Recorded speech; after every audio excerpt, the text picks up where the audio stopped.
Jahangirpura police સ્ટેશનના દેહ વ્યાપારના ગુનાના છેલ્લા 3 માસથી નાસ્તા ફરતા લલના સપ્લાય કરનાર આરોપીને પકડી પાડતી Saroli police station surveillance team.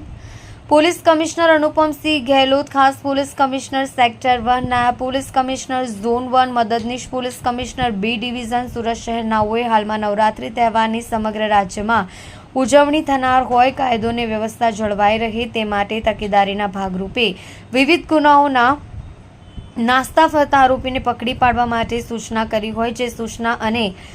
માર્ગદર્શનને આધારે પોલીસ ઇન્સ્પેક્ટર SR વેકરિયાની આગેવાની હેઠળ સર્વેલન્સ સ્ટાફના police sub inspector JN Chauhan બીજા સર્વેલન્સ સ્ટાફના માણસો સાથે અલગ અલગ ટીમો બનાવી વર્કઆઉટમાં હતા. તે દરમિયાન assistant head constable Pratapsinh Vijubha, assistant police constable Vaibhav Padamshibhai નાઓને મળી સંયુક્ત બાતમી હકીકતને આધારે જહાંગીરપુરા પોલીસ સ્ટેશનના દેહ વ્યાપારના ગુનામાં છેલ્લા 3 માસથી નાસ્તા ફરતા આરોપી અલમાસ ઉર્ફે રાજુ શર્મા મુકિઝુદ્દીન નાઓને પકડી પાડી કાયદેસરની કાર્યવાહી કરી પ્રશંસનીય કામગીરી કરી છે.